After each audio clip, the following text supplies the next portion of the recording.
मौजूद हैं, सभी का शुक्रिया अदा करना चाहती हूँ और थैंक यू इतना इलैबोरेट मेरे इंट्रोडक्शन के लिए। It is very nice being here, thank you. No thanks to you. Iqra, मेरा पहला सवाल आपसे ये है, मैंने आपके जितने भी डिबेट्स देखे हैं, आप बहुत प्राइड से ये बोलते हैं कि हमें पॉलिटिक्स करनी चाहिए जो रिलीजन बेस्ड ना हो। मैंने आपका ये नैरेटिव बहुत सुना है।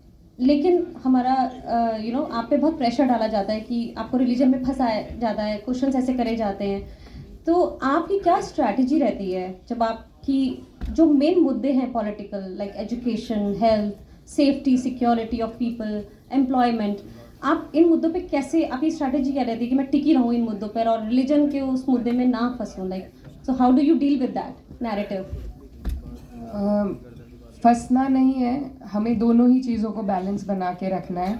कहीं पर अगर नाइंसाफ़ी हो रही है, फिर वो मज़हब मेरा हो या किसी और का हो, मेरी कॉन्स्टिट्यूंसी का कोई भी ऐसा इलाका हो जहाँ पे किसी और मज़हब के साथ भी अगर बेहुरमती हो रही है, उनके साथ नाइंसाफ़ी हो रही है, तो जिस पद पर मुझे वहाँ के लोगों ने बिठाया है, मेरा फ़र्ज़ ये है कि मैं उन सब के लिए आवाज़ उठाऊँ।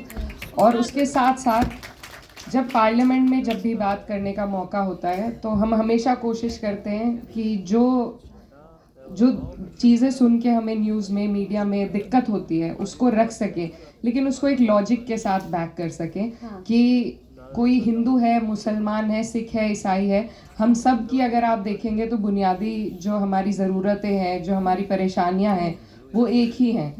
तो बिल्कुल कोई नाइंसाफ़ी हम नहीं बर्दाश्त करेंगे और उसके लिए, क्योंकि दम में दम है और ऊपर वाले से ही सिर्फ हम डरते हैं, तो हम उसके लिए आवाज़ उठाएंगे। लेकिन साथ ही हमारा फ़र्ज़ ये भी है कि हम उन मुद्दों को ना भूलें जो हमें एक दूसरे से जोड़ रहे हैं। क्योंकि आपके हमारे आजकल पोल्यूशन का मुद्दा है, जो कि एक बड़ा इक्वलाइजर है। एब्सोल्युटली। कोई भी यहाँ पे क्लास का डिवाइड भी खत्म हो गया है। बाहर निकलेंगे, आपको सांस लेना है, आप हिंदू हैं, मुस्लिम हैं, आप सब उसी में सांस लेंगे।